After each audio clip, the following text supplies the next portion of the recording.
Okay, you want to take up patchwork and quilting. Where to start? There's so many types of patchwork, and I'm just going to show you a couple that I kind of tend to go towards. This quilt here is one I did in a class when I was first learning to quilt or patchwork, and I'm sorry for the wobbliness, but I'm not that stable. And this is kind of how I learnt lots of techniques. That top green and yellow one is pieced. The next one down the hearts is applique. It's done raw edge applique and used with, we call it Vlisfix, you might call it Wonder Under. It's like a heat adhesive that you iron and it makes it stick, and then you stitch around it. These blocks here are applique, where you're drawing a picture and then you're cutting out the different fabrics and sticking them on.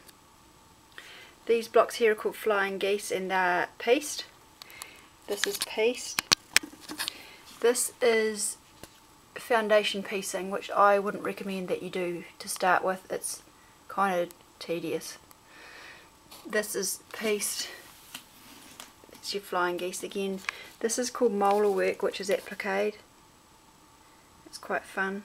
It's kind of got positive and negative images, the way that you cut it out. This is called Seminole piecing, where you strip piece and cut up. This is more foundation piecing here, and here's more piecing, applique and piecing again. This quilt here is made in flannel, which you probably don't get in Australia because it's too hot. This is mainly pieced, and this is made by an Australian designer called Jan Mullins. She has some quite funky stuff where you don't have to be really precise with your cutting and things. So that's that. This quilt here is a mixture of applique and piecing. These little blocks of ladies here are appliqued, and they're raw edge applique, but these have been hand stitched after they've been applied. You can see the hand stitching there. And then they've been set with pieced kind of borders around each block and put together that way.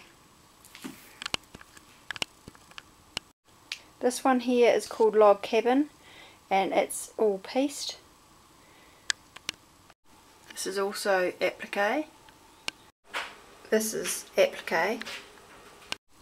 This one here is foundation piecing, which is where you have paper with lines drawn on it, and you use the paper as a guide when you're sewing. It's reasonably tedious and involved. For a first quilt, I wouldn't definitely choose to do this.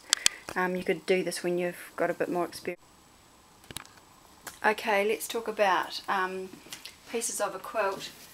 These squares, this is quite a traditional quilt. These squares are called blocks here, and you make up each block first, and then you join them together with these strips here, which are called sashing strips. And then you have borders, which are these ones here, these three. Here are all borders, and then you quilt it. And all my quilting is done on the machine, pretty much free motion machine quilting, which I'll talk about in another video. And then you, before you quilt it, you join it with your backing. This is called your top. You have batting in the middle, which there are various different types. And then when you've done all your quilting, you then put your binding on, and that completes your quilt top.